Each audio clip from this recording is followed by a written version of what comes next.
Ranchi association के अध्यक्ष और सचिव ने काला पहाड़ में 24 सितंबर को हुए हजारों पेड़ों की कटाई पर गहरी चिंता व्यक्त की।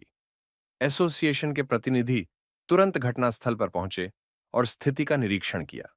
स्थानीय समुदाय की ओर से मांगे रखी गईं, जिनमें पेड़ों की अवैध कटाई पर रोक और पर्यावरण संरक्षण शामिल था।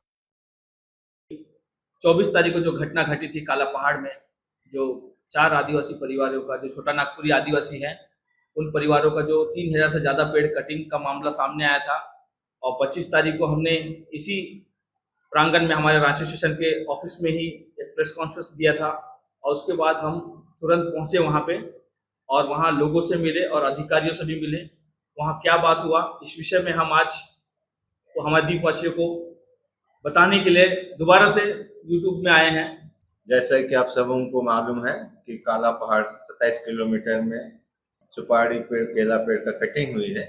जैसे ही मुझे मायाबंदर के वहाँ के जो हमारे सब कमेटी के प्रेसिडेंट और सेक्रेटरी जी ने फोन किया, वैसे ही मैंने तुरंत बिना समय गवाए हमारे रांची सेशन के कमेटी को, एग्जीक्यूटिव मेंबर्स को और कमेटी मेंबर्स को बुलाया, उनके साथ बातचीत हुई, मीटिंग की गई और तुरंत हमारे एसोसिएशन के सेक्रेटरी श्री सेबेस्टियन मिंज और जनरल सेक्रेटरी श्री प्रकाश मिंज को मौके पर जाने के लिए आदेश दिया गया और यह सहमत हुई कि वहां जाकर जो कुछ भी हुआ उनका अवगत करें, उनकी स्थिति देखें। तो हमारे दोनों एग्जीक्यूटिव मेंबर्स सेबेस्टियन और प्रकाश मिंज वहां गए थे। उनसे डीएफओ से, डीसी सर से और एसपी मैडम से जो कुछ भी बात हुई, उनको हमारे दोनों जो रिप्रेजेंटेटिव गए थे वो मुझसे अधिक बेहतर रूप से आप लोगों को बता सकें। घटना के बाद वहाँ बड़ा हुजूम जमा हुआ। लगभग 11 विलेज के लोग आए थे, 11 विलेज के लोग आए थे और लगभग 200-250 से ज़्यादा लोग आए हुए थे और वो चाहते थे कि इस समस्या कैसे समाधान हो। तो इस विषय में हम लोग डेलीगेट पूरा और विलेजर्स के साथ में हम लोग डीएफओ से मिले, एसपी मैडम से मिले, डीसी साहब से मिले।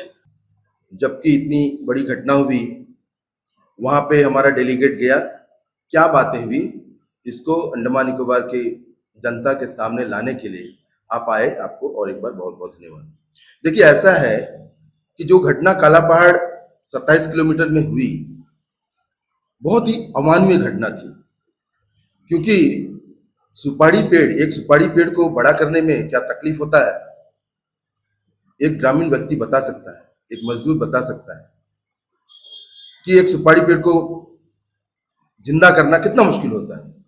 उसमें 4 परिवारों का 3000 पेड़ काटना ऐसी बर्बरता के साथ, बिना इंटीमेशन किए, बिना सुपीरियर को बताए, जो नए नए सर्विस में भर्ती हुआ है, उसको पता नहीं है सुप्रीम कोर्ट का क्या जजमेंट है, उसको पता नहीं है कि कुछ भी कार्य, कुछ एक्शन लेने से पहले अपने सुपीरियर को बताना चाहिए, उसको पता नहीं है कि नोटिस दिया जाना चाहिए, उसको पता नहीं है कि पीसीसीएफ का ऑर्डर फॉलो करना चाहिए, उसको पता नहीं है कि सुप्रीम कोर्ट का जो ऑर्डर है उसको ध्यान में रखना चाहिए।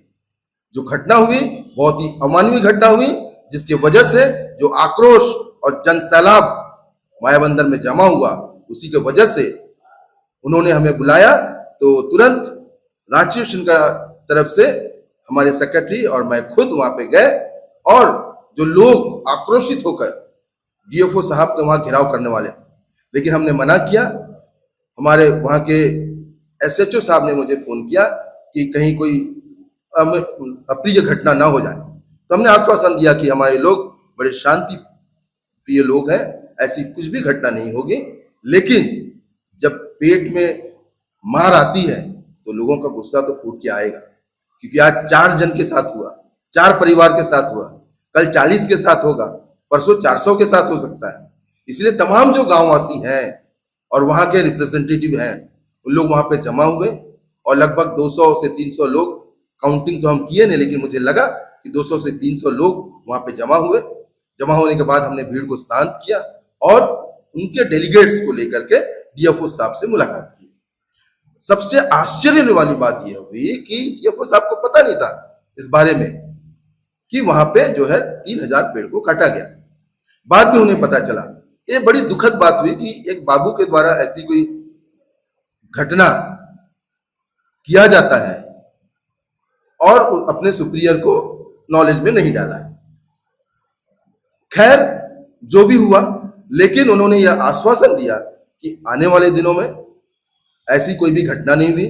हमने माननीय सुप्रीम कोर्ट का हवाला दिया कि किस प्रकार माननीय सुप्रीम कोर्ट ने स्टेटस को मेंटेन कर रखा है पूरे अस्टिन 2 से लेके जितने भी वहां में फॉरेस्ट ड्वेलर्स है सभी के लिए। तो मैं समझता हूं कि माननीय सुप्रीम कोर्ट के आदेश को ध्यान में रखते हुए फॉरेस्ट डिपार्टमेंट आने वाले दिनों में इसके ऊपर ध्यान दे और अभी जो घटना घटित हुई है ऐसी दोबारा से घटना घटित ना हो, हम ऐसी आशा करते हैं और ऐसी ही आश्वासन हमें डीएफओ साहब ने दिया। उसके बाद हम वहां के एडमिनिस्ट्रेटर, नॉर्थ मिडिल के एडमिनिस्ट्रेटर डीसी साहब, मीना साहब से मुलाकात किए। उनको तो बिल्कुल भी पता नहीं था विषय में। उन्होंने भी कहा मुझे बिल्कुल पता नहीं था, अगर पता होता तो हम यहीं से रोक देते। तो ये अच्छा लगा। बाद में हमने उन्हें बताया और हमारे जो फॉरेस्ट ड्वेलर्स हैं उनका इतिहास बताया कि ये आजकल से नहीं रहे हैं, ये लगभग 70-80 साल से वहां रह रहे हैं। ये जितने भी हमारे हरा टिकरी, काला पहाड़, बैलून, अस्टिन 2 और भी भीतर भीतर कई गांव हैं, लगभग 700 से 800 परिवार वहां रहते हैं। आज 4 परिवार का घर काटा।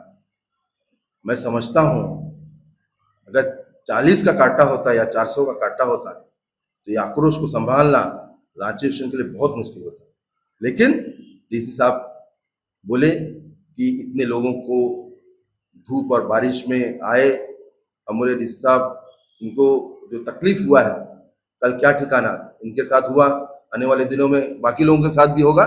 इसलिए हर एक गांव से कुछ रिप्रेजेंटेटिव लोग आए हैं। चिंता वाली कोई बात नहीं है, हमारे शांति प्रिय लोग हैं।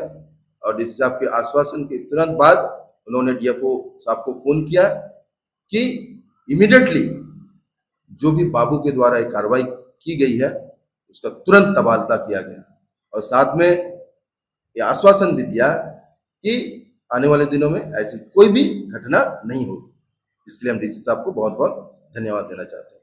उसके तुरंत बाद लोगों का आक्रोश था, गुस्सा था कि उस बाबू के ऊपर कानूनी कार्रवाई होना है। उसके तहत और इसके मद्देनजर हम लोगों ने एसपी मैडम से मुलाकात की।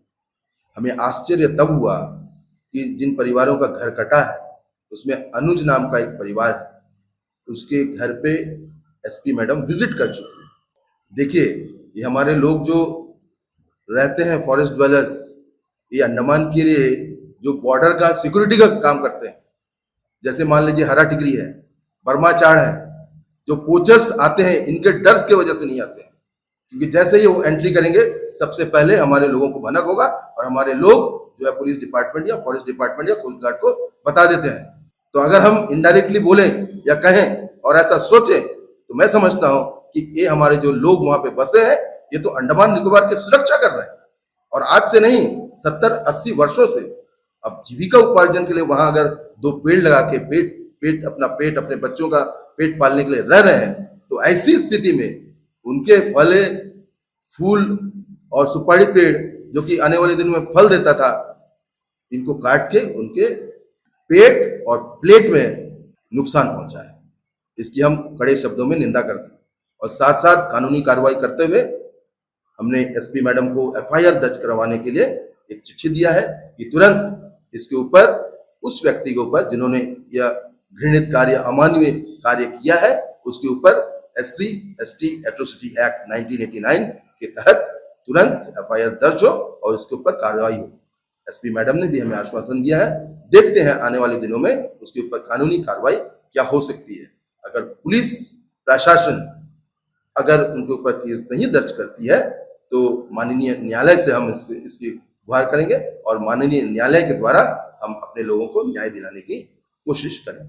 सबसे पहले तो जैसे ही हमें पता चला हमारे राज्य स्टेशन को हमने तुरंत मीटिंग बुलाई और तुरंत एमपी साहब को फोन किए। एमपी साहब दिल्ली में थे लेकिन उन्होंने आश्वासन दिया और तुरंत कार्रवाई करते हुए PCCF, DFO sir, chief secretary और कई जगह पे फोन करके इसकी जानकारी दी और तुरंत इस पे कार्रवाई किया। इसके लिए हम एमपी साहब को भी बहुत बहुत राज्य स्टेशन से धन्यवाद देते हैं। हमारी बातें आप तक पहुंची, इसके लिए हम आपको धन्यवाद देते हैं। और हमारा जो छोटा नागपुरी आदिवासियों के साथ जो बर्बरता हुआ है उनके जीविका के साथ में, इसका पूरा रांची सेशन खंडन करता है और प्रशासन से और फॉरेस्ट डिपार्टमेंट से यह अनुरोध करता है कि इस तरह घटना दोबारा ना घटित हो। नहीं तो छोटा नागपुरी आदिवासियों का आक्रोश बहुत अलग है, कम बोलेंगे बस ज्यादा काम करेंगे। इसलिए ये आने वाला समय में इस तरह का घटना घटने से लॉ एंड ऑर्डर पे बहुत तरह का समस्या आ सकता है। तो मैं इस निवेदन के साथ में प्रशासन और फॉरेस्ट डिपार्टमेंट से ये अनुरोध करता हूं कि इस तरह घटना दोबारा ना घटित है। यही रांची सेशन की तरफ से आप लोग से ये रिक्वेस्ट होगा।